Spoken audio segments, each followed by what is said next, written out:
Welcome to my YouTube channel Focus on Goal with me. I am Paramjeet Kaur #Ojankins. So let's move my new debate. Today topic is e-rupee, electric currency. So हम सब जानते हैं भारत सरकार ने, India government ने 2 अगस्त को e-rupee launch कर दिया है. तो हम डिटेल्स में देखते हैं क्या है ये ई-रूपी. सुनने के बाद आप सबको कैसा लग रहा है? क्या भारत ने अपनी क्रिप्टो करेंसी लॉन्च कर दी है? क्या भारत ने अपनी पर्सनल क्रिप्टो करेंसी लॉन्च की है? जी नहीं, ऐसा कुछ नहीं है. जो ई-रूपी है, जैसा हमारा भीम यूपीआई था, ऐसे ही ये ई-रूपी एक वाउचर है. यूपीआई इज़ आज की डेट में कोई इससे अनभिज्ञ नहीं होगा. सभी लोग जानते हैं यूपीआई क्या होता है. यूनिफाइड पेमेंट इंटरफेस होता है जो एनपीसीआई द्वारा डेवलप किया जाता है. NPCI is national payment corporation of India द्वारा ये डेवलप किया जाता है. अब हम देखते हैं ई वाउचर कि क्या हमारी सुविधाएं हैं. जैसे कि अगर हम ई वाउचर का यूज़ करेंगे तो वो किसी खास पर्पस के लिए ही यूज़ किया जाएगा. अगर वो ई वाउचर आपके फ़ोन पर एक क्यूआर कोड के माध्यम से या फिर मैसेज के माध्यम से आपके फ़ोन पर आएगा.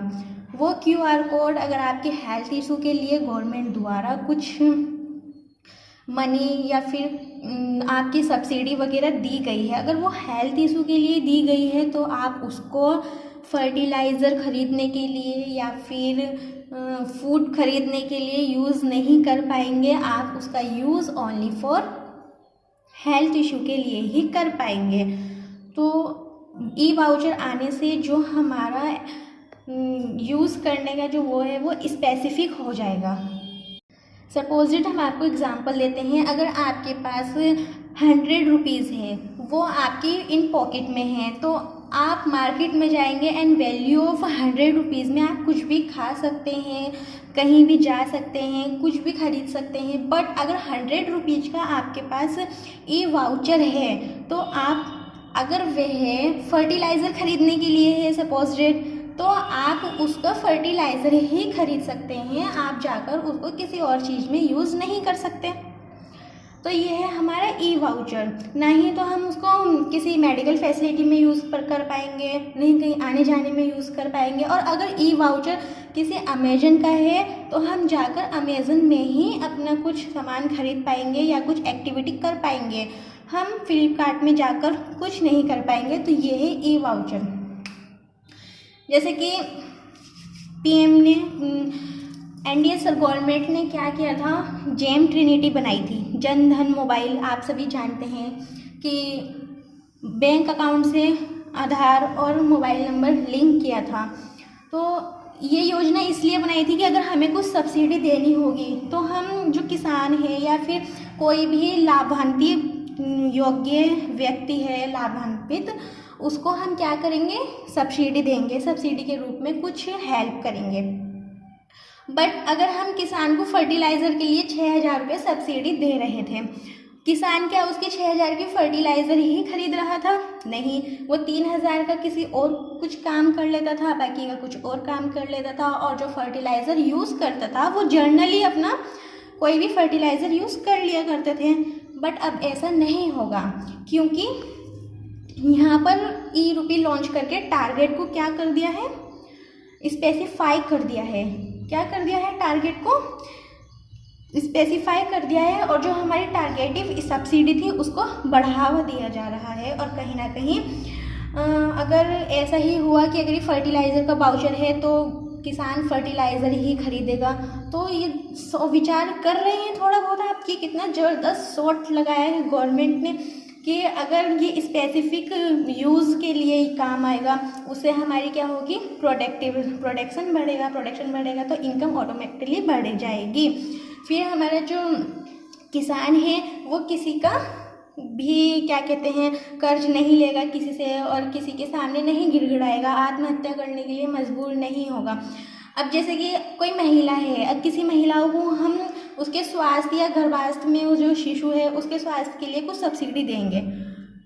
बट अगर वो महिला अपने स्वास्थ्य के लिए वो सब्सिडी यूज़ नहीं कर सकती, क्योंकि वो वाउचर वहीं पर स्कैन होगा, उसी स्वास्थ्य विभाग में स्कैन होगा जिस स्वास्थ्य विभाग में महिला को चिकित्सा करवाना चाहिए।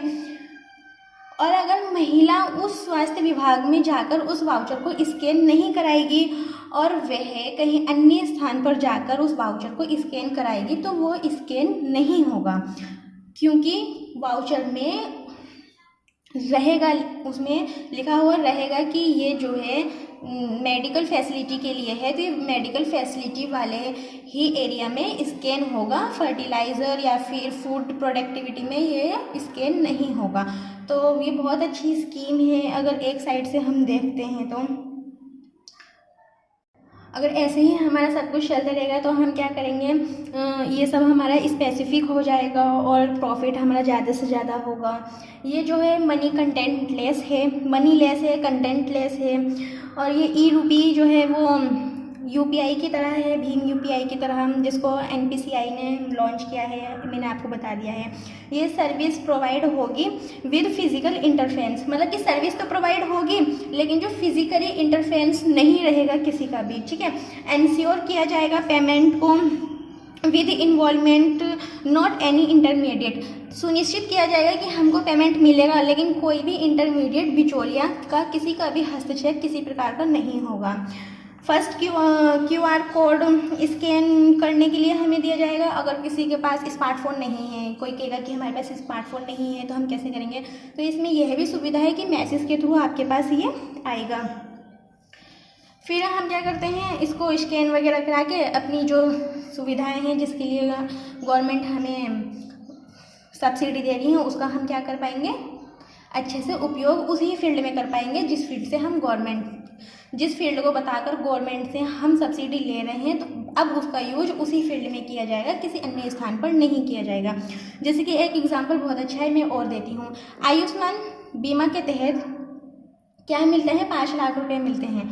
तो आयुष्मान बीमा के तहत बैंक में हमारे 5 लाख रुपए आ गए, तो क्या हम उसका आयुष्मान बीमा के तहत ही यूज़ करेंगे? नहीं, क्योंकि वे हमारे हो जाएंगे और हम उसका एक्सेट्रा कुछ भी यूज़ कर सकते हैं।